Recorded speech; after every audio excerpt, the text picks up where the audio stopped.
இலக்கிய கூட்டத்தில் இருந்து கொண்டு ஆண் பெண் என்று பேதம் பார்ப்பதே சரியில்லை என்று நான் நினைக்கிறேன்.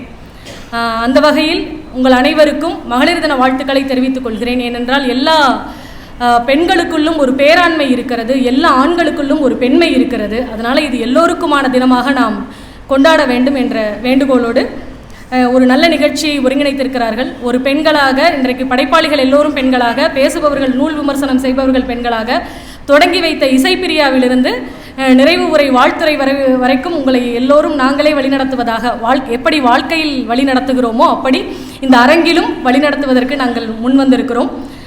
அப்படியான சிறப்பான நாளில் முதலில் எல்லா படைப்பாளர்களுக்கும் என்னுடைய வாழ்த்துக்களை தெரிவித்துக் கொள்கிறேன். முதல் விதையாக விழுகிறார் ரா கீர்த்தி அவர்கள்.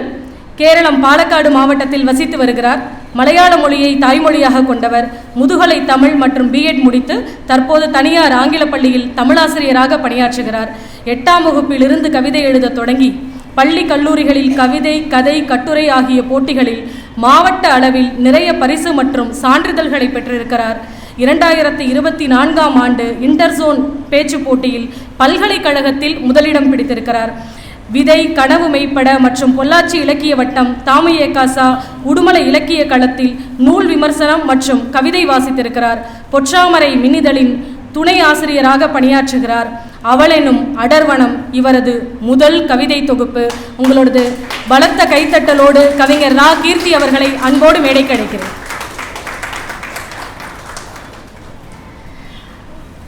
அடுத்ததாக ஒரு ஆகச்சிறந்த சிறுகதை ஆசிரியர் கவிஞர் சுஜாதா செல்வராஜ் அவர்கள். திருச்சி மாவட்டம் முருங்கப்பட்டியில் பிறந்தவர். வணிகவியல் மற்றும் கல்வியியலில் இளங்கலை பட்டம் பெற்றவர். கணவர் செல்வராஜ் மற்றும் மகள்கள் ஸ்ருதி, சஞ்சனா ஆகியோருடன் பெங்களூரில் வசித்து வருகிறார். தனியார் பள்ளி ஒன்றில் ஆசிரியராக பணிபுரிந்திருக்கிறார். இவரது முதல் கவிதை தொகுப்பு காலங்களை கடந்து வருபவன் ஆகஸ்ட் 2014ஆம் ஆண்டு புது எழுத்து பதிப்பகத்தில் வெளியானது. 2வது கவிதை தொகுப்பு கடலை களவாடுபவள் மே 2024இல் தேநீர் பதிப்பகத்தில் வெளியானது. ஆனந்த விகடன், அவள் விகடன், கல்கி, நவீன விருட்சம், உயிரோசை, சொல்வனம், கீற்று, மலைகள்.com, வல்லினம்.com, புதுவிசை, யாவரும்.com, வலசை, கனையாளி, ஸ்லேட்டு, திணை, வாசகசாலை.com, உதிரிகள், குங்குமம் என பல்வேறு இதழ்களில் கவிதைகளும் சிறுகதைகளும் வெளியாகியுள்ளன. திருப்பூர் சக்தி விருதை பெற்றிருக்கக்கூடிய கவிஞர் சுஜாதா செல்வராஜ் அவர்களை அன்போடு மேடைக்கு அழைக்கிறேன். அடுத்ததாக எழுத்தாளர் சண்முகவல்லி ஸ்ரீனிவாசன் அவர்கள் சிறாருக்கான நாவலை எழுதியதற்காகவும் சிறுகதை தொகுப்பிற்காகவும் இந்த மேடை ஏறுகிறார் என்று சொந்த ஊர் செங்கோட்டை இளஞ்சி ராமசாமி பிள்ளை உயர்நிலைப் பள்ளியில் ஆசிரியராக பணியாற்றுகிறார். நீலனின் பொங்குமாங்கடல் இவரது முதல் சிறார் நாவல். கோழிக்கூத்து எனும் சிறுகதை தொகுப்பும் வெளியாகி உள்ளது. சிவகங்கை மாவட்டம் பாரதி மண்டலம் வழங்கிய இளம் பாரதி விருது, தமிழ் தடாகம் வழங்கிய தமிழ் சாரல் விருது, நீரோடையின் கதை சொல்லி விருது போன்ற பல விருதுகளை பெற்றிருக்கக்கூடிய எழுத்தாளர் சண்முகவல்லி ஸ்ரீனிவாசன் அவர்களை அன்போடு மேடைக்கு அழைக்கிறேன்.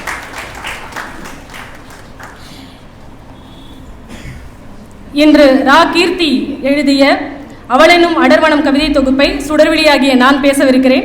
அடுத்ததாக கவிஞர் சுஜாதா செல்வராஜ் அவர்கள் எழுதிய கன்னிமார் சாமி சிறுகதை தொகுப்பை வெளியிட்டு பேச வந்திருக்கக்கூடிய, நூல் அறிமுகம் செய்ய வந்திருக்கக்கூடிய பேராசிரியர், ஆகச்சிறந்த வாசகர் முனைவர் உமா மகேஸ்வரி அவர்களை அன்போடு மேடைக்கு அழைக்கிறேன்.